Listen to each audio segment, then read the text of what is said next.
దేవుడు మన పక్షంగా ఉండి ఏం చేయగలడో ఒక 5 విషయాలు, మన జీవితాలకి సరిపోయిన సంగతులు నేను ఒక 5 విషయాలు చెప్తాను ప్రియులకు. కీర్తనల గ్రంథం 118వ అధ్యాయం 6వ వచనంలో భక్తుడు ఏమంటాడంటే, 118వ కీర్తన 6వ వచనంలో భక్తుడు చెప్పే మాట ఏంటంటే, యెహోవా నా పక్షమున ఉన్నాడు, నేను భయపడను, నరులు నాకేమి చేయగలరు. దేవునికి స్తోత్రం చెప్పండి బిగ్గరగా. ఎవరు నా పక్షాన ఉన్నాడట? దేవుడు. యెహోవా నా పక్షాన ఉన్నాడు. ఈ రాత్రి నీ పక్షాన ఎవరున్నారో ఒకసారి ఆలోచించండి. 56వ కీర్తన 9వ వచనం బైబిల్ చెప్తున్న మాట ఏంటో తెలుసా అండి? 56:9 కీర్తన 56వ అధ్యాయం 9వ వచనం, నేను మొర్రపెట్టు దినమున నా శత్రువులు వెనుకకు తిరుగుదురు, దేవుడు నా పక్షమున ఉన్నాడని నాకు తెలియను. ఈ రాత్రి నీకు తెలుసా అమ్మా? ఈ రాత్రి దేవుడు నీ పక్షాన ఉన్నాడని నువ్వు సాక్ష్యం ఇవ్వగలవా? చాలామంది దేవుని దాసులకు వచ్చి, లేకపోతే వ్యక్తిగతంగా మోకాళ్ళ నుంచి దేవునితో చెప్పుకునే మాట ఏంటో తెలుసా? నా పక్షాన ఎవరు లేరయ్యా, నా పక్షాన నిలబడేవాళ్ళు నాకు తెలుసు, ఎవరు లేరు, నువ్వే నాకు ఆధారం. ఈ తొలి దినాన దేవుడు నీతో మాట్లాడుతున్నాడు. ఒకవేళ నీ పక్షాన్ని ఎవ్వరు లేరు అనుకుంటున్నావేమో, ఈ రాత్రి క్రీస్తు ప్రేమ అనే టైటిల్తో ఈ సభలు 9 సంవత్సరాలు జరుగుతున్నాయి. క్రీస్తు ప్రేమ ఎప్పుడు నీ పక్షాన్ని ఉండాలని ఆశపడతాడు. చప్పలు కూడా బిగ్గరగా దేవునామాన్ని మహింపరుద్దాం ప్రియులారా. మనుషులు నన్ను చెప్పనివ్వండి ప్రియులారా, పెడితేనేమో నీ పక్షాన్ని ఉండగలరు, చెడితేనేమో ప్రతి పక్షాన్ని పక్కకు ఏరేస్తారు. కానీ దేవుడండి నిన్న నేడు నిరంతరము మార్పు లేనివాడైన, he was trustworthy and never failing God. ఆయన నమ్మదగిన దేవుడు. ఆయన మాట ఇచ్చి మాట తప్పే దేవుడు కాదైన, పక్షపాతము లేనివాడైన. కష్టమైన, నష్టమైన, వేదనైన, నిందైన, కలవరమైన, కన్నీళ్ళైనా నీ పక్షాన ఉంటాను అనంటే పక్షాన ఉండే దేవుడే. ఒకసారి ఆలోచించండి.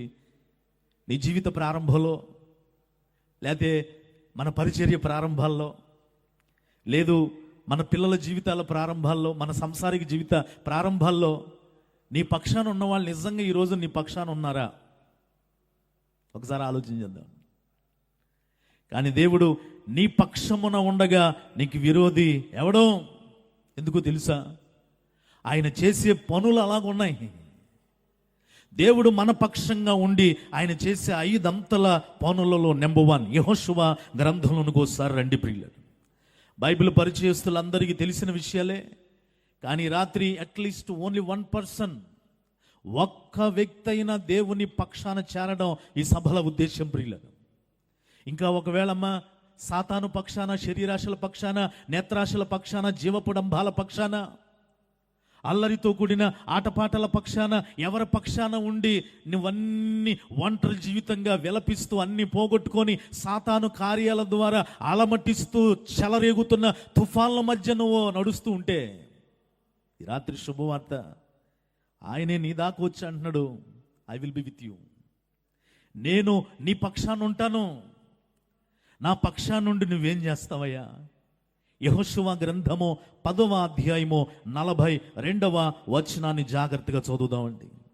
యెహోషువ గ్రంథము 10వ అధ్యాయము 42వ వచనంలో బైబిల్ చెప్తున్న మాట, ఇశ్రాయేలు దేవుడైన యెహోవా ఇశ్రాయేలీల పక్షముగా యుద్ధము చేయుచుండెను గనుక ఆ సమస్త రాజులనందరినీ వారి దేశములను యెహోషువ ఒక్క దెబ్బతోనే పట్టుకొనెను. చేతులను పాగితే బిగ్గరగా స్తోత్రం చెప్దామండి. హల్లెలూయా.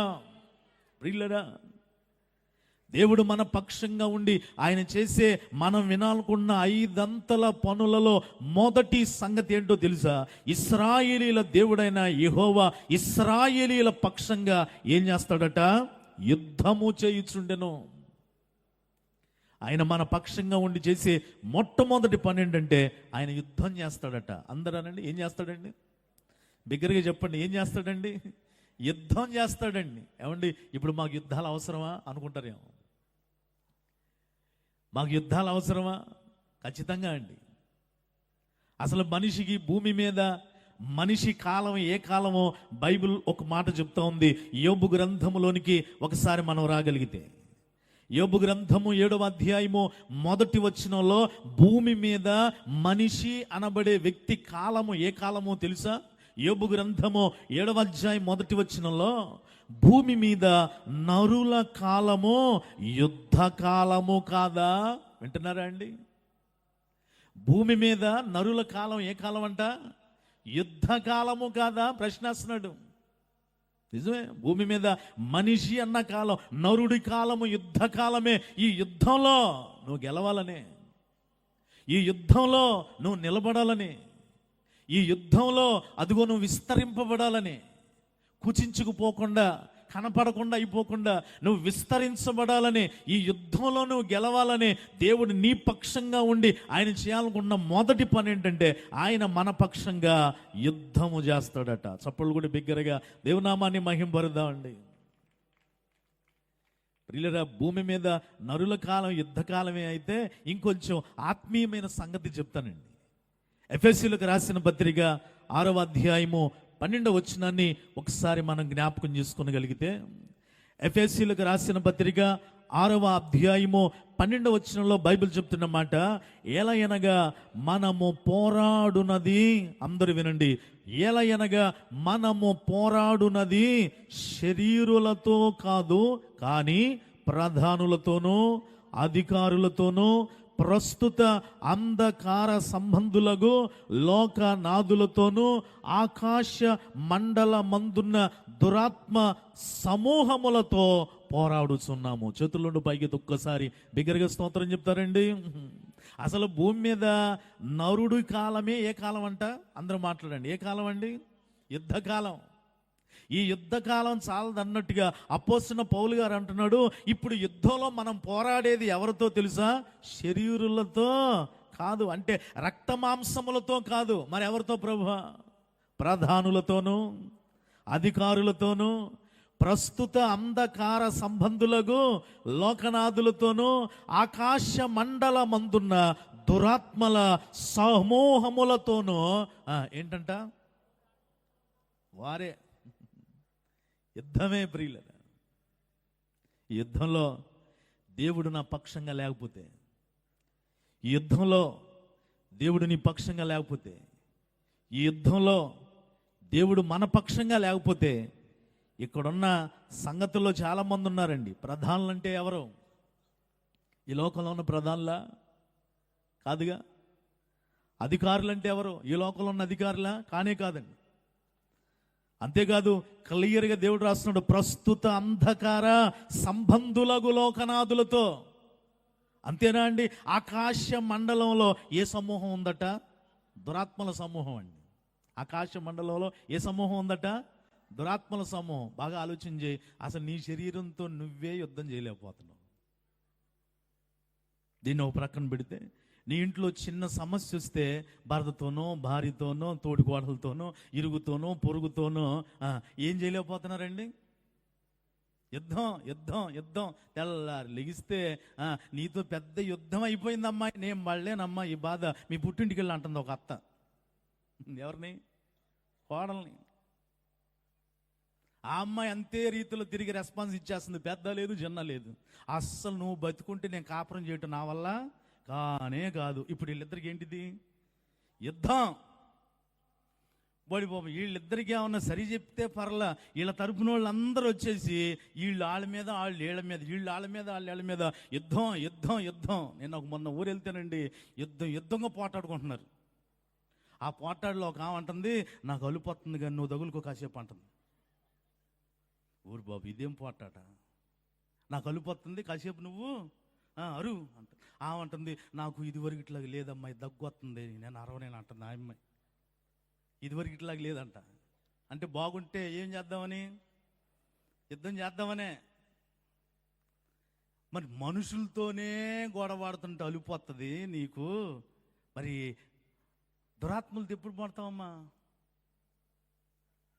ఎక్కడ మనుషులతో పోట్లాడటానికే నాకు అలుపోతుందో నువ్వు తగులుకో, నాకు దగ్గు వస్తుంది నేను ఆడలేను అంటున్నావు. మరి దురాత్మ శక్తులతో నువ్వు అసలు నిలబడతావా? అందుకే దేవుడు అన్నాడు, నేను నీ పక్షాన ఉంటాను. చప్పలు కూడా బిగ్గరగా దేవునామాన్ని మహింపరుద్దాం ప్రియులారా. నీ పక్షాన్ని నిలబడి తీరాలి. అందుకే మనిషి జీవితంలో ఎవరున్నా లేకపోయినా ఎవరు ఉండాలో తెలుసా? దేవుడు ఉండాలి. ఆమేన్. అందరూ చెప్పండి, ఎవరు ఉండాలండి? దేవుడు ఉండి తీరాలండి. దేవుడు లేకపోతే ఇంట్లో ఉన్న మనుషులతోనే లోకానుసారంగా ఒకప్పుడు నీకు మేలు చేసిన వాళ్ళే, నీ గుట్టంతా, నీ చెడంతా, నీ మంచి అంతా అన్నీ తెలిసేసుకుని సమయం వచ్చినప్పుడు నేను సాధిస్తుంటే వాళ్ళకి తిరిగి జవాబు చెప్పలేకపోతున్నావు. మనుషులు చాలామంది లోకాన్ని విడిచిపెట్టి వెళ్ళిపోతున్నారు, ఊరు వదిలిపెట్టి వెళ్ళిపోతున్నారు, మనుషులకి తట్టుకోలేక. మరి దురాత్మల సమూహంతో నువ్వు ఎప్పుడు పోరాడతావు? ఏది ప్రార్థన జీవితం? ఏది ఆత్మీయ జీవితం? ఏది ఒక ప్రార్థన బృందంతో కలిసి పోరాడే ఆ ప్రార్థనా శక్తి ఏది? అందుకే నన్ను మన్నించండి ప్రియులరా, పతనం అయిపోతున్నారు చాలామంది. మరి వాక్యం ఎవరు పెట్టారో నాకు తెలియదు, కానీ ఈ సంవత్సరము మనందరిని దేవుడు విస్తరింపచేయునుగాక, మన కుటుంబాలను విస్తరింపచేయునుగాక, మన పరిచర్యని విస్తరింపచేయునుగాక. విస్తరించబడాలంటే యుద్ధంలో మనం గెలవాలి. ఆమేన్. యుద్ధంలో గెలవాలంటే ఈ యుద్ధంలో మన పక్షంగా ఎవరుండి తీరాలండి? దేవుడు ఉండి తీరాలి ప్రియుల, దేవుడు ఉండి తీరాలి. ఇది మన శత్రువులకు కూడా తెలవాలి. నిర్గమాకాండము 14వ అధ్యాయం 25వ వచనంలో బైబిల్ ఏం చెప్తుందో తెలుసా అండి? నిర్గమాకాండము 14వ అధ్యాయము 25వ వచనంలో బైబిల్ చెప్తున్న మాట, వారి రథ చక్రములు ఊడిపడినట్లు చేయగా వారు బహు కష్టపడి తోలుచుండిరి. అప్పుడు ఐగుప్తీయులు ఇశ్రాయేలీల ఎదుట నుండి పారిపోదము రండి, అందరూ వినండి, యెహోవా వారి పక్షమున మనతో యుద్ధము చేయుచున్నాడని చెప్పుకొనిరి. చప్పలు కూడా బిగ్గరగా దేవునామాన్ని మహింపరుద్దాం ప్రియులారా. శత్రువులు చెప్పుకుంటున్నారండి, అరే అబ్బాయిలో ఆరిన నేలన ఇశ్రాయేలీలు వెనకబడ్డారు. ఫరో రథాలు వేసుకొని, వారి రథాలన్నీ ఊడిపోతున్నాయి, ఎర్ర సముద్రంలో కలిసిపోతూ ఉన్నారు. ఈ సంగతి చూసి ఐగుప్తీయులే అనుకుంటున్నారు, ఇశ్రాయేలు పక్షంగా ఎవరున్నారో తెలుసా? వాళ్ళ దేవుడు వారి పక్షంగా మనతో యుద్ధం చేస్తున్నాడు కనుక తట్టుకోలేం, పారిపోదారండి. ఈ ప్రారంభపు నెలలో, ఈ ప్రారంభపు దినాలలో నేను కూడా హృదయపూర్వకంగా కోరుకుంటున్నాను, మన పక్షంగా దేవుడు ఉన్నాడని, మన పక్షంగా దేవుడు ఉండి యుద్ధం చేస్తున్నాడని మన శత్రువులు తెలుసుకొని పారిపోదురుగాక. అలా ఉండాలంటే నీవు నేను చేయవలసిన మాట ఏంటో తెలుసా? ప్రార్థన ఏంటో తెలుసా? ప్రభువా, ఈ సంవత్సరం అంతా కూడా నీవు నా పక్షమున ఉందువుగాక. ఆమేన్.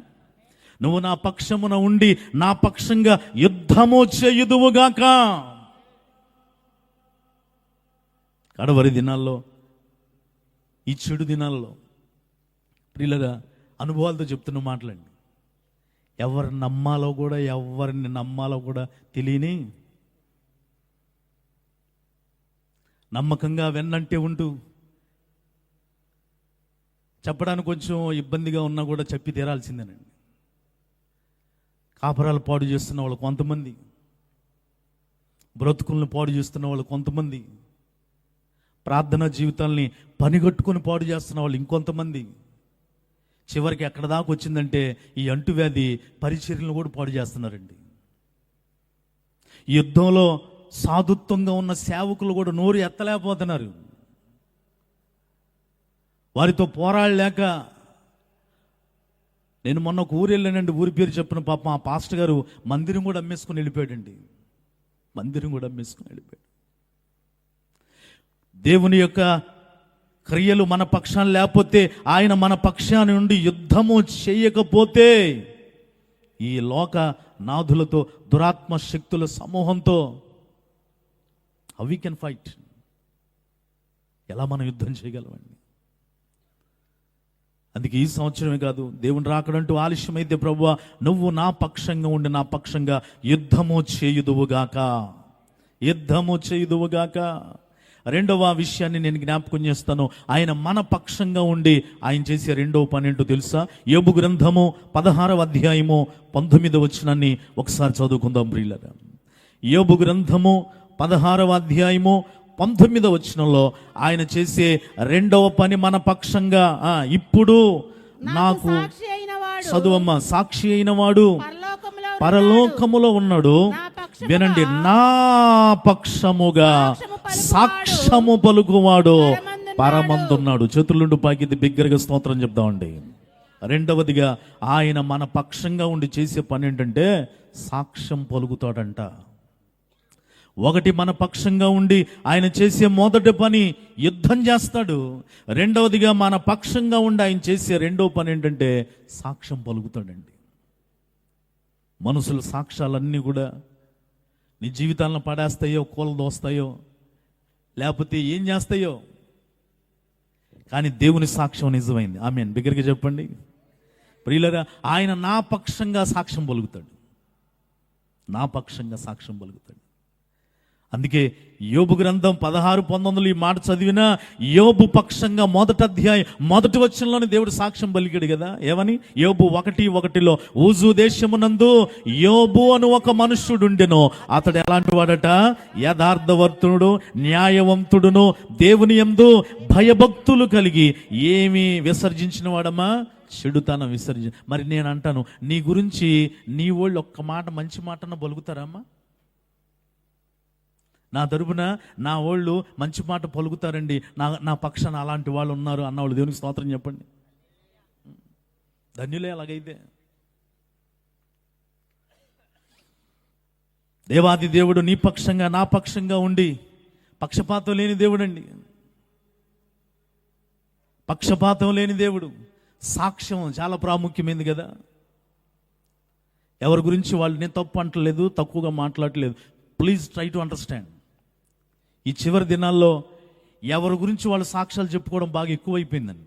నేను తప్పంటలా, దయచేసి డోంట్ మిస్అండర్స్టాండ్, చెప్పి తీరు. కానీ నీ గురించి సాక్ష్యం చెప్పాల్సింది నువ్వు కాదు.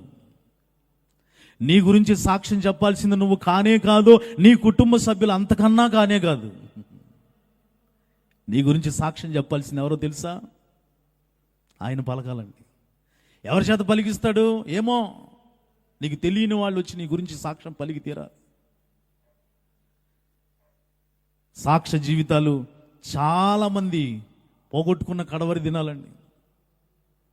దేవుని కృప తోడుగా ఉన్నప్పుడు, దేవుడు మన పక్షంగా ఉన్నప్పుడు కొన్ని ఎదురు దెబ్బలు తగిలిన దేవుని చిత్తములో దేవుని పక్షంగా నిలబడి దేవుణ్ణి తన పక్షంగా నిలబెట్టుకున్న వ్యక్తి మరలా తిరిగి లేస్తాడు, లేచి తీరతాడంతే. లేచి తీరాలి. అందుకే మీకా గ్రంథంలో చూడవలసిన పని లేదు. నా శత్రువా, నా మీద నువ్వు అతిశయపడద్దు, నేను క్రింద పడినను తిరిగి లెగుస్తా. నేను క్రింద పడినను మరలా తిరిగి నేను లెగుస్తా. ఎందుకో తెలుసా? నా దేవుడు నా పక్షాన ఉన్నాడు. నా దేవుడు నా పక్షాన ఉన్నాడు. ఎంత స్పీడ్గా రక్షణ పొందుతున్నారో అంత స్పీడ్గానే పడిపోతున్నారండి. ఎంత స్పీడ్గా దేవుని కలిగి ఉంటున్నారో అంత స్పీడ్గానే మరలోకానుసారంగా కలిసిపోతున్న దినాల్లో దేవుడే నా పక్షాన సాక్ష్యం పలకపోతే ఈ మనుషులు ఈ పాటికి ఎప్పుడో మనల్ని దావీదు భక్తుడు అన్నట్టుగా బ్రతికుండంగానే నన్ను మింగేసేవాళ్ళు ప్రభువా. ఏమైపోతారట? సజీవుడిగా ఉండంగానే నన్ను ఏం చేస్తారు?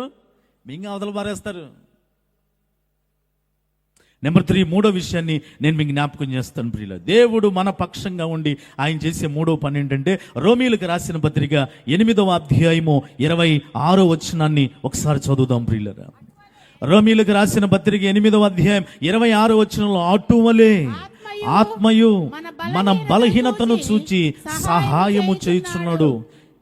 ఎలయనగా మనము యుక్తముగా ఎలాగు ప్రార్థన చేయవలెనో మనకు తెలియదు గాని, వినండి, ఉత్సారింప శక్యము గాని మూలుగులతో ఆ ఆత్మ తానే, వినండి, మన పక్షముగా విజ్ఞాపన చేయును. చప్పలు కూడా బిగ్గరగా దేవునామాన్ని మహింపరుద్దామండి. చప్పలు కొడదాం, బిగ్గరగా చప్పలు కొడదాం. మూడవదిగా ఆయన మన పక్షాన చేసే మూడో పని ఏంటంటే విజ్ఞాపన చేస్తాడట. అనండి, ఏం చేస్తాడమ్మా? విజ్ఞాపన. ఇది నాన్న ఒక వీధి వాళ్ళందరూ కూడా సంతకాలు పెట్టేసి విజ్ఞాపన చేస్తున్నారు. ఎవరికి? అధికారులకి. అయ్యా, మా వీధిలో ఏం రావట్లా, నీళ్ళు రావట్లా. బహుశా అమ్మా నిజంగా రావట్లేదా? ఎండాకాలం రావంట నిజం చెప్పిందండి. మరి అధికారులకి మనం ఏం చేస్తున్నామండి? అందరి పక్షాన విజ్ఞాపన. వాస్తవానికి మనం చాలామంది అనుకుంటారు, పలానా ఆవిడ బాగా ప్రార్థన చేసిద్ది బ్రదర్, పలానా సహోదరుడు, పలానా సేవకుడు విజ్ఞాపన బ్యూటిఫుల్. నేను ఖచ్చితంగా చెప్పి తీరుతాను, అపోస్తలుడైన పౌలు గారు ఇచ్చిన సాక్ష్యాన్ని బట్టి మనకి ఎలాగో యుక్తముగా ప్రార్థన చేయాలో మనకు తెలీదు. We don't know how to pray to God. నిన్ను ఇతరులు మెప్పించుకొని నేను ఎవరిని క్రిటిసైజ్ చేయట్లా. Try to understand. ఈ సంవత్సరం నీకు నాకు ఇవ్వబడిందంటే మరింత సరిచేయబడటానికే. ఆమె బిగ్గరగా అంతే. మనమేదో నీతిమంతులు అనో, మన నీతి క్రియలన్నీ కూడా నీవు నా ఎదుట నేను నీ ఎదుట కనపరచుకోవడానికి బాగుంటాయేమో, కానీ మన నీతి క్రియలన్నీ ఆయన ఎదుట నిలబడితే అవి మురికి ఉండవలే ఉన్నాయండి.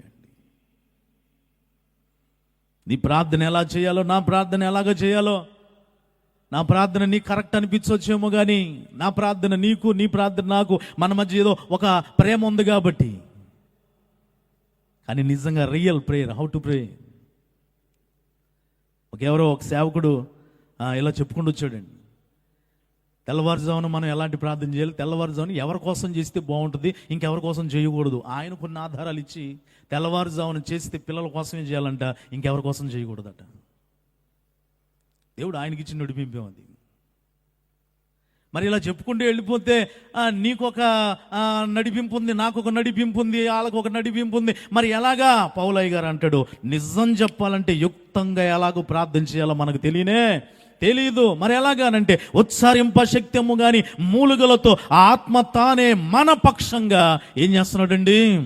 విజ్ఞాపన చేస్తున్నాడు. ప్రియులారా, ఇది మన సబ్జెక్ట్ కాదు, కానీ నేను ఒక చిన్న సంగతి చెప్తా వినండి. మన భక్తికి ఆధారం మన ఈ రక్షణ, మారు మనసు, బాప్టిజం, పరిశుద్ధ జీవితం, బలలో చేయి వేయడం, సాక్ష్యాన్ని కాపాడుకోవడం, పరిశుద్ధ జీవితాన్ని జీవించడం, వీటన్నిటికీ ఆధారం ఏంటో తెలుసా? రాకడలు ఎత్తబడటం. అంతే. ఎత్తబడితే మనం ఉండేది పరలోక. అప్పుడు ఆ పట్టణం చూడవలసిన పని లేదు. ప్రకటన గ్రంథంలో ఉంటుంది, చచ్చౌకమైనది. ఎలాంటిదంటే అది చచ్చౌకమైనది. చవకైంది కాదమ్మా. చచ్చౌకము అంటే ఇంగ్లీష్లో 4 స్క్వేర్ అన్నారు దాన్ని. చచ్చౌకము అంటే అర్థం ఏంటంటే ఎటు చూసినా సమాన కొలతలే. పొడికి ఎంత ఉంటుందో వెడల్పు అంతే. నేను ఈ మాట మీద గత ఆదివారం మా చర్చిలో ప్రకటన చేస్తూ 5 రకాల చచ్చౌకాలు, బైబిల్లో చచ్చౌకం అనే మాట 5 చోట్ల బైబిల్ గ్రంథంలో చూపించి, దాంట్లో ఒక పాయింట్ ఏంటో తెలుసా అండి? పాత నిబంధనలో ఉంటుంది, ధూపవేదిక కూడా చచ్చౌకముగా చేయవలెను అనండి. ఏ వేదిక? ధూపవేదిక. పాత నిబంధనలో ధూపవేదిక మీద దేవునికి చక్కటి నైవేద్యం అర్పిస్తే, కొత్త నిబంధనలో మనం దాన్ని దేంతో పోల్చుకోవచ్చు అంటే, పాత నిబంధన అయినా కొత్త నిబంధన అయినా ధూపవేదిక ప్రార్థనా జీవితాలకి సాదృశ్యం అండి. ఇప్పుడు ఆ ధూపవేదిక ఎటు చూసినా సమాన కొలతలు, బలిపీఠం కూడా సమాన కొలతలే. దేవుని దాసులకి ఇచ్చే ప్రతిష్ఠిత భూమి కూడా చచ్చౌకంగా ఉండాలి. జీవము కలిగిన దేవుని పట్టణము అనగా పరలోకపు యెరూషలేము చచ్చౌకమైనది అంటూ ప్రార్థనా జీవితం కూడా ఇప్పుడు ఎలాగ ఉండాలంటే చచ్చౌకంగా ఉండాలండి. యుక్తముగా ఎలాగ ప్రార్థన చేయాలో వి డోంట్ నో. ధూపవేదిక చచ్చౌకంగా ఉన్నట్టుగా మన ప్రార్థనా జీవితాలు కూడా చచ్చౌకం సమానంగా ఉండాలి. అంటే కొంచెం దాన్ని ఆలోచన చేయగలిగితే, నా కొరకు ఎంత ఇంట్రెస్ట్గా ప్రార్థన చేస్తున్నానో ఎదురు కూర్చున్న ఈ తల్లిగారి కోసం కూడా నేను అంతే ఇంట్రెస్ట్గా ప్రార్థన చేయాలి. ఇది చచ్చౌకం, ఇది సమానం అండి. నా బిడ్డ కోసం ఎంత ఆసక్తిగా కన్నీరు కార్చి ప్రార్థన చేస్తున్నానో, కూర్చున్న ఆ సహోదరుడి బిడ్డ కోసం కూడా అంతే ఇంట్రెస్ట్గా, అంతే నిజమైన కన్నీరు కార్చి నేను ప్రార్థన చేయగలగాలి. ఇది సత్సౌకం. ప్రార్థనా జీవితం సత్సౌకంగా ఉన్నప్పుడే అదిగో సత్సౌకమైన పరలోకపు యెరూషలేము అనుభవంలోనికి, ఆ జీవము కలిగిన పట్టణంలోకి నువ్వు వెళతావు. మరి ఏది ఉందా? ప్రార్థన యుక్తంగా నేను ఎంత ఇంట్రెస్ట్గా నా కోసం ఉందో, నా సర్వీస్ కొరకు, నా మినిస్ట్రీ కొరకు, నా పరిచర్య కొరకు, నా బిడ్డల కొరకు, నా సంఘం కొరకు, అంతే అంతే. అందుకే ఊరనే దేవుడు చెప్పలేదు, నిన్ను వలె నీ పొరుగు వారిని ప్రేమించు. నీ వల్లే నువ్వెలా ప్రార్థన చేసుకుంటున్నావు, నీ పొరుగువాని కోసం కూడా అలాగే ప్రార్థన చేయి, డూ ఇట్. ఖచ్చితంగా చెప్పి తీరాలండి. నిలబడిన నా దగ్గర నుంచి మొదలుకొని ఇక్కడ చాలా మంది వరకు కూడా దీనిలో లోపం లేదంటారా? దీనిలో లోపం లేదంటారా? నీ కష్టం కోసం, నా కష్టం కోసం చెయ్యి, తప్పు లేదు, చేసి తీరాలి. అదే రీతిలో ఎదుటి వ్యక్తి కోసం కూడా ప్రార్థన చేయాలి. యేసుప్రభువు వారు చేసింది అదేనండి. అందుకే ఫిలిప్పీయులకు రాసిన పత్రికలో చూడవలసిన పని లేదు. క్రీస్తు యేసునకు కలిగిన ఈ మనస్సు మీరును కలిగి ఉండుడి. సమానత్వం ఎంత? బలిపీఠం సచ్చౌకమే, ధూపవేదిక సచ్చౌకమే, ప్రతిష్ఠిత భూమి యాజకులకి ఇచ్చేది సచ్చౌకమే. దేవునికి ఎంత ఇస్తున్నావో ఈ మాట చెప్తే మీరు చాలా మంది అనుకుంటారు ఈ సేవకులకి ఇదే గోలండి అని కదా.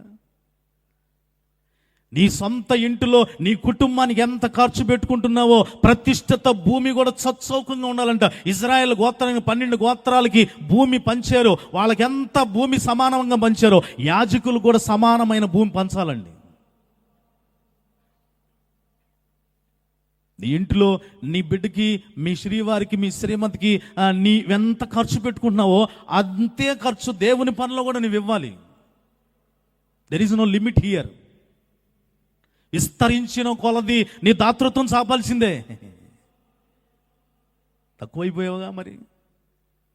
ఇప్పుడు ప్రార్థన ఎలాగ యుక్తము చేయాలో, ఇక్కడ ఒక్క విషయంలోనే మనం ఎలా చేయాలో తెలియకపోతే ఇక దేశం కొరకు, ప్రపంచం కొరకు, సేవకుల కోసం, అనాథల కోసం అపోస్తలుడైన పౌలు చెప్తున్నట్టుగా మీరు మాన్యత కలిగి సుఖముగా నెమ్మదిగా బ్రతకాలి అని అంటే అందరికంటే ముఖ్యముగా అధికారుల కొరకు, రాజుల కొరకు, మనుషులందరి కొరకు ప్రార్థనలను, యాచనలను, కృతజ్ఞతాస్తుతులను, విజ్ఞాపనలు చేయవలెను. ఈ విషయంలో ప్రభువా I don't know how to ప్రే, నిజంగా తెలియదయ్యా. పౌలు గారు ఊరికనే రాయలా. మరి ఎలాగానంటే నీకు తెలియదు కాబట్టి, నాకు తెలియదు కాబట్టి దేవుడు మన పక్షంగా ఉండి చేస్తున్న ఆయన 3వ పని ఏంటంటే విజ్ఞాపన చేయుచున్నాడు. చప్పలు కూడా బిగ్గరగా దేవునామాన్ని మహింపరుద్దాం ప్రియులరా. అందుకే నా దేవుడు ఎప్పుడు నా పక్షంగానే ఉండును గాక. నిజంగా ఒప్పుకొని తిరుగుతాను. నాకు తెలియదు ప్రభువా ఎలా ప్రార్థన చేయాలో, నాకు తెలియదు ప్రభువా ఎలా ప్రార్థన చేయాలో, నా పక్షాన విజ్ఞాపన చేయుటకు ఎప్పుడూ నువ్వు నా పక్షంగా ఉందువుగాక. నెంబర్ 4, 4వ విషయాన్ని నేను మీకు జ్ఞాపకం చేస్తాను. ముగింపులోకి వస్తున్నాను, జాగ్రత్తగా వినండి ప్రియులారా. 4వదిగా ఆయన మన పక్షా నుండి చేసే 4వ పని ఏంటంటే మీకా గ్రంథము 7వ అధ్యాయము 9వ వచనాన్ని జాగ్రత్తగా చదువుదామండి. మీకా గ్రంథము 7వ అధ్యాయము 9వ వచనంలో బైబిల్ చెప్తున్న మాట 7, 9. నేను యెహోవా దృష్టికి పాపము చేసి తిని గనుక ఆయన, వినండి, ఆయన నా పక్షమున వ్యాజ్యమాడి మళ్ళీ నా పక్షమున న్యాయము తీర్చు వరకు. చాలండి. 4వదిగా దేవుడు మన పక్షాన ఉండి చేసే పని ఏంటో తెలుసా? న్యాయం తీరుస్తాడట. అమ్మ అందరు చెప్పండి, ఏం తీరుస్తాడండి? న్యాయం తీరుస్తాడండి. ఇక్కడ భక్తుడు ఏమంటున్నాడంటే ఎదుటోడికి నాకు న్యాయం కాదు ప్రభువా. జాగ్రత్తగా వినండి. మీకా గ్రంథంలో చదువుకున్న మాటలో నేను యెహోవా దృష్టికి పాపం చేశాను. జాగ్రత్తగా వినాలి. నేను యెహోవా దృష్టికి పాపం చేశాను కనుక ఇప్పుడు నా పాపాన్ని బట్టి ఆయన నా పక్షాన న్యాయం తీర్చి నేను ఆయన కోపాగ్నిని సహిస్తా. న్యాయం ఏంటో చెప్తాడు ఆయన. నన్ను మరణానికా అప్పచెప్పకుండా, ఒకవేళ రోగానికా, నష్టానికా, వేదనగా, కొంత దుఃఖానికా ఐ విల్ నేను భరిస్తా. ఈ విషయంలో ఆయన న్యాయం తీరుస్తాడండి. మనం అనుకుంటాం తెలుసా, వాళ్ళు నన్ను బాధిస్తున్నారు, వీళ్ళు నన్ను బాధిస్తున్నారు, వీళ్ళ మూలాన బాధ, వాళ్ళ మూలాన బాధ, వీళ్ళు నాకు అన్యాయం చేశారు, వాళ్ళు నాకు అన్యాయం చేశారు. నిజమే కాదంటలేదు, ప్రక్కన పెట్టి కాసేపు. కానీ నువ్వేం చేశావు? ఈ విషయంలో నా పక్షాన నువ్వు న్యాయం తీర్చయ్యా, నాకు న్యాయం తీ. నేను పాపం చేసినా నా పక్షాన ఈ ప్రార్థన, ఈ మనవి, ఈ యొక్క పరిస్థితి ఈ హృదయంలో ఏనాడైనా బయలుదేరిందా? నాకు పలానోళ్ళు నాకు పాపం, నాకు ఇంత అన్యాయం చేశారయ్యా, నువ్వు న్యాయం చేయ. మరి ఏ రోజన్నా ప్రభువా నేను ఇదిగో పాపం చేశాను, నువ్వు సమర్థించుకో. మాకు బైబిల్ చెప్తుంది తన పొరపాట్లను కనుగొనగలిగిన వాడు ఎవడో? నా పొరపాట్లు నాకు కనపడవు కదండి. తన పొరపాట్లను గ్రహింపగలిగిన వాడు ఎవడో? కడవరి దినాల్లో మీ లోపాలే నాకు కనపడుతున్నాయి, కానీ నా లోపాలు నాకు ఏ రోజన్నా కనపడినప్పుడు అప్పుడు ఈ మాట నా నోట్లోంచి కూడా ఖచ్చితంగా వచ్చి తీరాలి. ప్రభువా, ఎవరో నాకు అన్యాయం చేయడం కాదు, వారికి న్యాయం తీర్చమని నేను అడగను. నేను చేసే నీకు విరోధంగా పాపం, నా పాపాన్ని బట్టి నా పక్షా నుండి నువ్వు నాకేం తీర్చాలి? న్యాయం తీర్చు. అప్పుడు దేవుడు నిన్ను విస్తరింపజేస్తాడండి. ఉన్నది ఉన్నట్టు ఒప్పుకుందిరా ఈ బిడ్డ, ఉన్నది ఉన్నట్టు ఒప్పుకున్నాడు దావీదు. ఉన్నదున్నట్టు నేను నిజమే ప్రభువా, నీకు విరోధంగానే పాపం చేశానయ్యా, శిక్షను భరించగలిగిన శక్తిని ఇవ్వమని ప్రసాదించమని కోరుకున్నాడు, భరించాడు. ఆ రోజుల్లోనే దావీదికి బోన్ క్యాన్సర్ వచ్చిందంటారు బైబిల్ పండితులండి. ఇప్పుడు కొత్తగా వచ్చిన క్యాన్సర్ కాదు అది. ఆ రోజుల్లోనే దావీదు గారు చేసిన ఆ ఘోరమైన పాపాన్ని బట్టి నన్ను మంచానికి అప్పచెప్తే నా ఎముకలో దుర్వాసన వస్తుంది, నా అన్నవారు నన్ను చూసి దూరానా నిలిచారు. బ్రో, నా పక్షాన్ని నాకు న్యాయం చేయి, ఎందుకంటే నేనే చేశాను, నేను పాపం చేశాను. నిజంగా ఈ మాట నీ హృదయంలో ఈ రాత్రి అన్న అమ్మ నా చేతులు జోడించి నేను మనవి చేస్తాను, పాపం చేయలేదా? భూమి మీద ఏ భేదమును లేదు, అందరూ పాపము చేసి దేవుడు అనుగ్రహించు మహిమను పొందలేకపోతున్నారు. సమూయేలు అంటాడు, మీ నిమిత్తము నేను ప్రార్థన చేయకపోతే అది నాకేమవును గాక, ఇట్ విల్ బి సిన్. ఇప్పుడు చెప్పండి, నువ్వేం దొంగతనం చేయాల్సిన పని లేదు, ప్రాస్టిట్యూట్ చేయాల్సిన పని లేదు, వ్యభిచారం చేయాల్సిన పని లేదు, పొరుగుంది ఏది ఆశించడానికి లేదు, ఏం అక్కర్లేదు, అంత పెద్ద పెద్ద ఏమనుకోబాకు. మీ నిమిత్తం నేను ప్రార్థన చేయకపోతే అది నాకేమవును గాక పాపం. ఈ పాపం చేశానయ్యా, ఈ పాపాన్ని బట్టి నువ్వు నా పక్షంగా ఉండి నాకేం తీర్చు? న్యాయం తీర్చు. మరి నేను పాపం చేశాను కాబట్టి నువ్వు న్యాయం తీర్చాల్సిందే, నా పక్షాన్ని ముందు స్టార్ట్ చేయది. అందుకే దావీదు సామ్రాజ్యం ప్రియులరా విస్తరించబడుతూ వెళ్ళిపోయింది. చప్పళ్ళు కొట్టి బిగ్గరగా దేవుని నామాన్ని మహింపరదు. ప్రియులరా, బాగా అర్థమయ్యే భాషలో చెప్పాలంటే చేసిన పాపానికైనా, చేసిన పుణ్యానికైనా, చేసిన మంచికైనా, చేసిన చెడుకైనా ఒకటే మాట, నా పక్షాన ఉండు, నువ్వు నాకేం తీర్చు? న్యాయం తీర్చయ్యా, న్యాయం తీర్చు. ఇది ఇలాంటి వాళ్ళు భూమి మీద సంవత్సరం వెంబడి సంవత్సరాలు గడిచిపోయి వెళ్ళిపోతాయి వాళ్ళ పక్షాన్ని. చూడవలసిన పనులు సామెతల గ్రంథంలో ఉంటుంది, సుఖ జీవముతో గడుచు సంవత్సరాలు దేవుడు నీకు ప్రసాదిస్తాడు ప్రియులరా. అంతేకాదు, చూడవలసిన పని లేదు, బైబిల్ చెప్తున్న మాట ఆదికాండంలో 100 ఫలము పొందే సంవత్సరాన్ని దేవుడు నీకు ఇస్తాడు ప్రియులరా.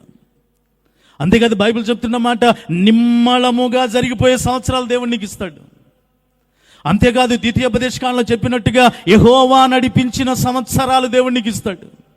అంతేకాదు, 65వ కీర్తనలో దేవుడు చెప్పినట్టుగా దయా కిరీటము ధరింపజేసిన సంవత్సరాన్ని దేవుడు నీకు ఇస్తాడు. ఇవన్నీ నిన్ను విస్తరింపజేస్తాయి. ఎప్పుడు తెలుసా? నువ్వు నా పక్షాన ఉండాలయ్యా.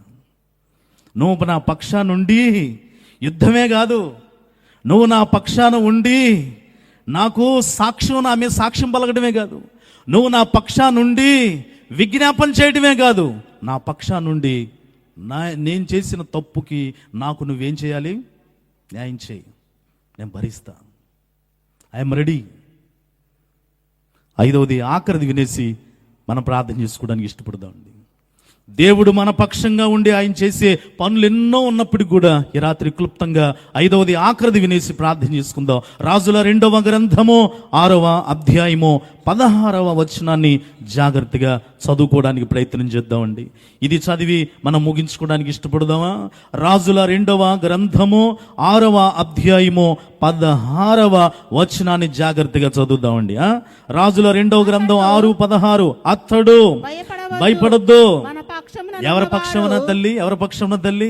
మన పక్షమున ఉన్నవారు వారి కంటే అధికులై ఉన్నారని చెప్పి, చేతులుండి పాకెత్తి బిగ్గరగా స్తోత్రం చెప్పండి, బిగ్గరగా స్తోత్రం చెప్పండి.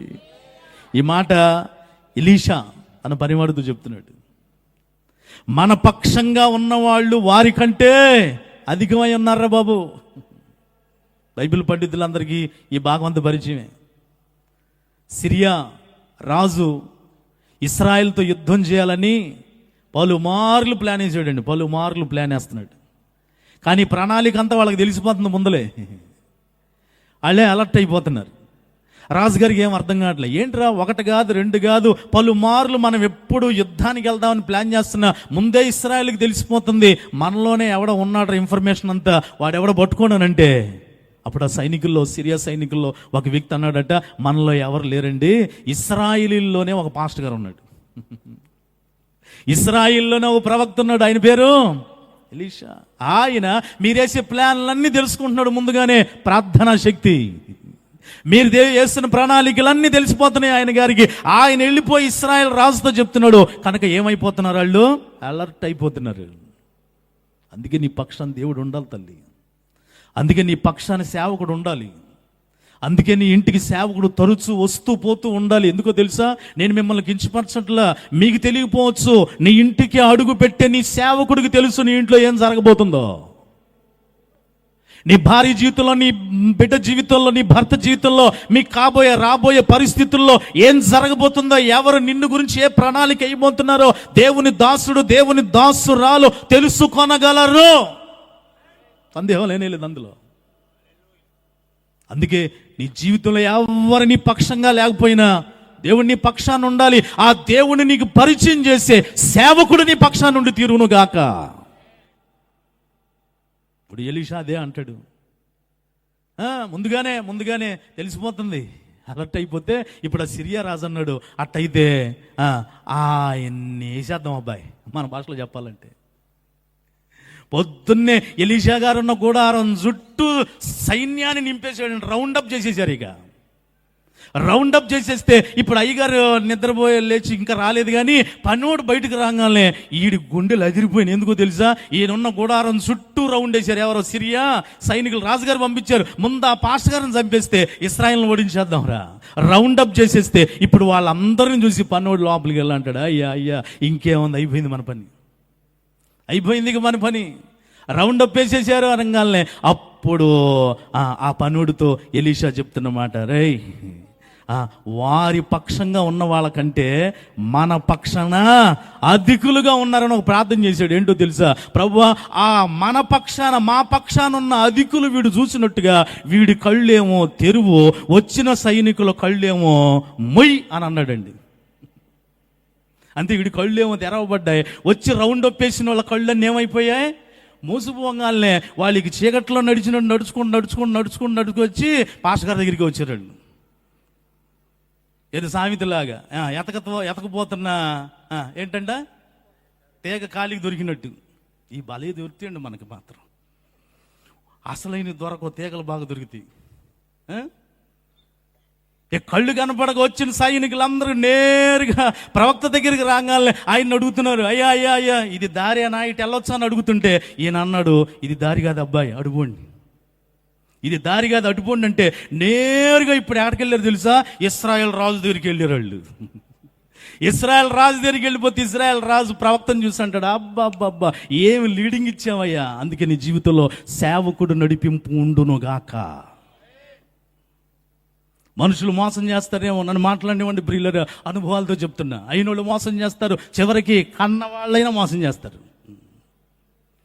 నేనేదో అక్కడ ఇక్కడ చూసి కదా అనుభవాలతో చెప్తున్న మాటలు, కానీ ఖచ్చితంగా చెప్తున్నాను, దేవుని చేతుల్లో నిజంగా బలంగా వాడబడుతున్న సేవకుడు, సేవకురాలు వారి ప్రాణాలైనా వాళ్ళ తలైనా తెగ నరుక్కోవడానికి ఇష్టపడతారు, కానీ నీకు మేలే చేస్తారు వాళ్ళు. ఇప్పుడు ఆ ఇజ్రాయెల్ రాజు ఎలీషాతో అంటున్నాడు, అబ్బా ఏమి నడిపించావయ్యా, నేరుగా వీళ్ళందరూ కళ్ళు మూసేటట్టు చేసి నా దగ్గరికే పంపించావు, వీళ్ళందరినీ కొట్టమంటావా అన్నాడు ముందు మొదలుగా.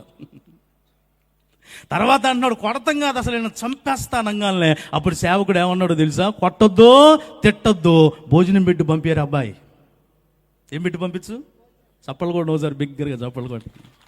అదే మనమైతే, అమ్మ ఉన్నది ఉన్నాడు చెప్పండి, మనమైతే అదిగో అయ్యా నేను వెళ్ళిపోతాను. మనమైతే అసలు ఏం లేదు, ఇక బైబిలా ఇంకేమన్నా. మనందరికీ తెలిసిందే, ఒక ఆయన సేవకుండంట, ఒక వ్యక్తి జందుగా అవదని అరిచి గోల్ చేసి అర్ధరాత్రి 12 గంటల మైకులు పెట్టి బాధ చేస్తున్నావు అంటూ బైబిల్ పెట్టి ఒకటి బైబిల్ పట్టుకున్న సేవకుడిని ఒకటి వేసాడంట, తల దించుకున్నాడంట. మళ్ళీ కోపం వచ్చి ఇంకోటి వేసాడంట, ఇటు పక్క తల దించుకున్నాడట. మూడోది వేయిపోతాను అన్నాడంటే నా దేవుడు రెండుటికి ఆగమన్నాడు. మూడోది వేసావో చచ్చేవే, నీకు రెండే ఛాన్స్. ఇక ఎంత మనమైతే అది. కానీ ఈయనేమన్నాడు తెలుసా? ఇశ్రాయేల్ రాజు వాళ్ళని కొట్టొద్దు, చంపొద్దు, భోజనం పెట్టి పంపించేసి అన్నాడండి. వచ్చిన వాళ్ళందరికీ భోజనం పెట్టి పంపిస్తే బైబిల్లో రాయబడింది, మళ్ళీ సిరియన్లు ఇజ్రాయెల్ జోలికి రాలేదట. చప్పలు కొట్టి బిగ్గరగా దేవునామాన్ని మహింపరుద్దామని. దేవుడు మన పక్షంగా ఉంటే గొడ్డలతో పోయేది ఎలా పోతుందో తెలుసా? అదిగో గొడ్డలతో పోయేది ఎలా పోద్దండి? గోరుతో పోద్ది. కానీ దేవుడు నీ పక్షాన్ని లేకపోతే గోరు కాస్త ఏం చేసుకుంటున్నావు? గొడ్డలలాగా తెచ్చుకుంటున్నావు అమ్మా. నీ అజ్ఞానాన్ని నీ పక్షంగా ఉంచుకొని చెడు త్రోవ పట్టించే వాళ్ళని, అదిగో అబ్షాలోముగా అహీతోపెల ఆలోచన తీసుకొని చెడు ప్రవర్తన కలిగి అన్యాయపు పని చేసి అర్ధాంతరంగా చచ్చినట్టుగా ఎవరెవరినో చెడు ఆలోచనలు చెప్పేవాళ్ళని, దుష్టులని, అపహాసకుల్ని, పాపుల పక్షాన్ని నువ్వు చేరి వాళ్ళ నీ పక్షాన్ని తెచ్చుకొని గోరంత దాన్ని గొడ్డల దాకా తెచ్చుకొని జీవితాలు పాడు చేసుకొని, కాపురాలు పాడు చేసుకొని, పరిశుద్ధ జీవితాలు పాడు చేసుకొని, అజ్ఞానంతో మనోనేత్రాలు మూయబడి లోకనాథులతో పోరాడలేక, దురాత్మ శక్తులతో పోరాడలేక వాటికే వంగిపోయి వాటి పనులు చేస్తూ దేవునికి దూరమైపోయి. కానీ ఇక్కడ అలా లేదండి. దేవుడు మన పక్షంగా ఉండగా విరోధి ఎవడు? మరలా సిరియన్లు ఇజ్రాయెల్ జోలికి వచ్చారా అండి? రాలా. బైబిల్ క్లియర్గా అని మాట్లాడుతూ ఉంది ప్రియులరా. కనుక చివరిలో నేను ఒక్క మాట చెప్పి నేను ముగిస్తానండి. ఇవే కాదు, ఇంకా ఎన్నో ఎన్నో ఎన్నో ఉన్నాయి ఆయన మన పక్షంగా ఏం చేయగలడో. కానీ మనిషి జీవితంలో ఖచ్చితంగా చెప్పి తీరాలంటే భౌతికంగా, ఆత్మీయంగా యుద్ధం నెంబర్ 1. యుద్ధంలో దేవుడు మన పక్షంగా ఉండి మనల్ని గెలిపించి మనల్ని విస్తరింపచేయునుగాక. దేవుడు రెండవదిగా మన పక్షా నుండి ఏం పలకాలండి? సాక్ష్యం పలకాలి. మన గురించి మంచి చెప్పేవాడిని సంపాదించుకోండి. ఈ దినాలు ఎలాగున్నాయో తెలుసా అండి? మన గురించి మంచి చెప్పేవాళ్ళు లేకపోతే ఒక ఉన్నవాళ్ళు అరాకొర కూడా. ఒక సామెత ఉంది, మంచి ఏమో మైకులో చెప్పాలంట, చెడు ఏమో చెవిలో చెప్పాలంట. ఎక్కడండి? మంచి ఎక్కడ చెప్పాలి? మైకులో చెప్పు. చెడు ఎక్కడ చెప్పాలి? చెవిలో చెప్పు. కానీ ఇప్పుడు దానికి రివర్స్ అయ్యాం మనం. చెడేమో మైకి పెట్టి ఎక్కువ పెట్టి కాత అని చెబుతున్నావు. మంచి చెప్పేసరికి అబ్బే. కానీ దేవుడట నీ గురించి ఊరు వాడ మొత్తం, ఊజు దేశములో యోబు యథార్థవంతుడు. చప్పలు కొట్టి బిగ్గరగా దేవునామాన్ని మహింపరుద్దామండి. దేవుడు మన పక్షంగా ఉండి మూడవది, ఈ కడవరి దినాలలో విజ్ఞాపన ఎలా చేయాలో చేతగాని నన్ను ఇంకో మాట కూడా మాట్లాడినివ్వండి, దయచేసి బాధపడొద్దు. స్వార్థపు ప్రార్థనలు అయిపోయినాయి మనల్ని. ఎస్ఆర్నో? స్వార్థపు ప్రార్థనలు అయిపోయినాయండి. ప్రభువా నేనే, నాదే. అది కాదండి దేవుని చిత్తం.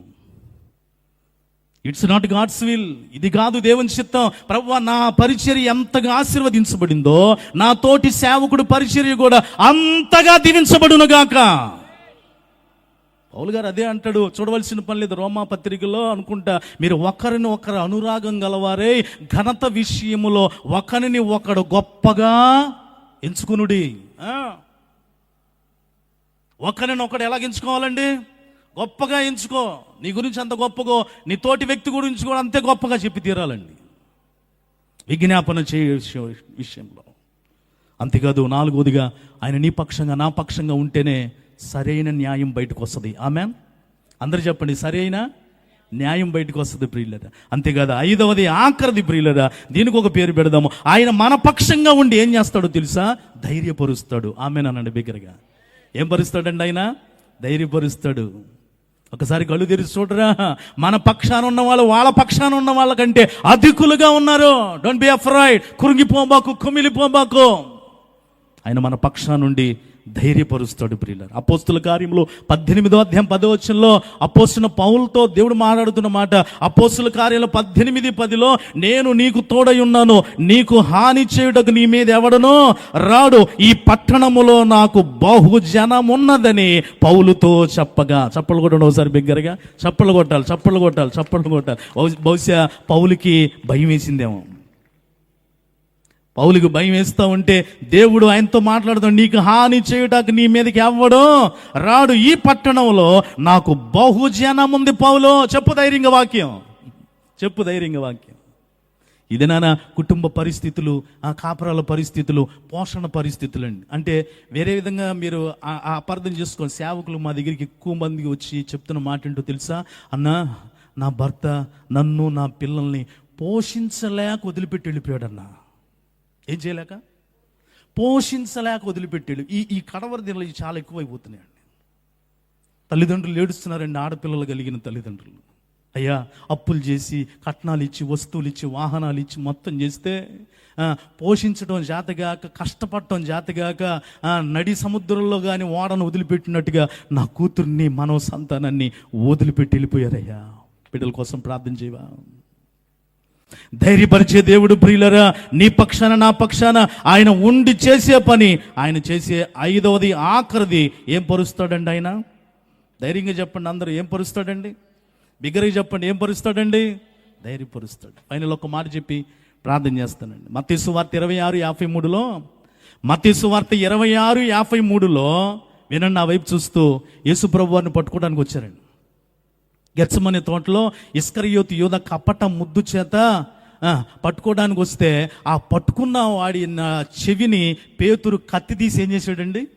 నరికేశాడు. అప్పుడు యేసు ప్రభువు చెప్పిన మాట చదువు, చాలా బాగుంటుంది. మత్తయి సువార్త 26:53లో 26:53 ఈ సమయమున నేను నా తండ్రిని వేడుకొనలేననియు వేడుకొనిన ఎడల ఆయన, వినండి, 12 సేనా వ్యూహముల కంటే ఎక్కువ మంది దూతలను ఇప్పుడే నాకు పంపడని నువ్వు అనుకుంటున్నావా? పేతురు, పెద్దగా గొప్ప కత్తి తీసేసావే, పట్టుకోగానే చెవి నరికేసావే అంటూ ఆ చెవి మరలా అతికిచ్చి పేతురుతో అంటున్నాడు, నువ్వు కత్తి తీసి చెవి నరికేసావే, కానీ నేను కానీ వేడుకుంటే నా తండ్రి నాకు ఎంతమందిని పంపిస్తాడో తెలుసా? 12 సేనా వ్యూహాలు అని అన్నానండి. ఎన్నండి? 12 సేనా వ్యూహాలు. బైబిల్లో అక్కడ రాయబడి ఉంటుంది, వ్యూహం ఒక్కటి 6,000 మంది యోధులంట. వ్యూహం ఒక్కటి ఎంతమంది అండి? 6,000. ఇప్పుడు 12 ఆరులు ఎబ్బరే 12 ఆరులు. ఈయన కానీ ఒక్క మారు ప్రార్థన చేస్తే ఇప్పుడు ఎంతమంది దిగుతారంట కిందకి? 72,000 మంది అండి. చప్పలు కొట్టాలి, చప్పలు కొట్టాలి, చప్పలు కొట్టాలి. 72,000 మంది. నాకు ఆశ్చర్యం అనిపిస్తుంది ప్రియులరా, ఒక దూత భూమి మీదకి వచ్చి యుద్ధం చేస్తే ఒక్క దూత 185,000 మందిని హతం చేశారు. దేవునికి స్తోత్రం. ఒక్క దూత దెబ్బకి ఎన్ని వేల మంది? 185,000 మంది. ఇప్పుడు ఆలోచన చేయండి, 72,000 మంది వచ్చి ఎంతమంది చంపాలా? ఒక్క దోతే 185,000 మందిని హతం చేస్తే ఇప్పుడు 72,000 మంది వ్యూహ సైన్యం దేవుడి ద్వారా దిగొచ్చిన వాళ్ళు ఎన్ని కోట్ల మందిని, ఎంత మిలియన్లు చంపాలండి? భయపడబోక తల్లి, నీ పక్షంగా ఉన్నవాడు ఆయన నీ పక్షాన్ని ఏం చేస్తాడు? యుద్ధం చేస్తాడు. సమస్యలకి భయపడబోకు, ఇబ్బందులకి భయపడబోకు. అన్నిటికీ మించి ప్రార్థనా జీవితాన్ని, పరిశుద్ధ జీవితాన్ని పోగొట్టుకోవద్దని ప్రభు పేరిట నేను మనవి చేస్తున్నాను. కడవరి దినాలలో సాతాను వాడి అట్రాక్షన్కి గురైపోయి నువ్వు వాడి పక్షానికి వెళ్ళిపోకుండా, వాడిని నీ పక్షాన్ని జరగకుండా రాకడ వరకు ప్రభువా నేను నీ పక్షంగా ఉంటాను, నువ్వు నా పక్షంగా ఉందువుగాక. అపోస్తుల కార్యములు 11:24 బైబిల్ చెప్తుంది. అపోస్తుల కార్యములు 11:24లో అతడు పరిశుద్ధాత్మతోనో విశ్వాసముతోనో నిండుకొనిన సత్పురుషుడు, బహుజనులు ప్రభువు పక్షమున చేరిరి. ఆమెన్. నాతో ఈ మాటలనండి, బహుజనులు అనండి, బహుజనులు ప్రభువు పక్షమున చేరిరి. ఈ రాత్రి ఇక్కడ కూర్చున్న నీవు ఎవరి పక్షాన కూర్చున్నావు? ఇంకా ఒకవేళ ఇంకా ప్రభు పక్షాన చేరకపోతే ఈ మొదటి సభలోనే నువ్వు తీర్మానం చేసుకో. ప్రభువా, ఎంతసేపు లోకపక్షంగా ఉన్నాను, శరీరాశ పక్షంగా ఉన్నాను, నేత్రాశల పక్షంగా ఉన్నాను, జీవపుడంబాల పక్షంగా ఉన్నాను, అల్లరితో కూడిన ఆటపాటల పక్షానే ఉన్నానయ్యా, ఏదో క్యాజువల్గా వచ్చాను, వచ్చి కూర్చున్నాను. అయితే నువ్వు నా పక్షాన్ని లేకపోతే ఇన్నంతలుగా నేను లాస్ అవుతానా? ఈ దినానే ఆ దినాన అపోస్తులుగా బహుజనులు ప్రభు పక్షాన చేరినట్టుగా ఈ రాత్రి నేను నా కుటుంబం నీ పక్షాన చేరతానని పైకి లేచి దేవునితో ఈ మాట పలుకుదాం. ప్రభు పక్షాన మనం చేరుటకు పైకి లేచి నిలబడదాం. అట్టి కృప దేవుడు మనందరికీ దయచేయును గాక.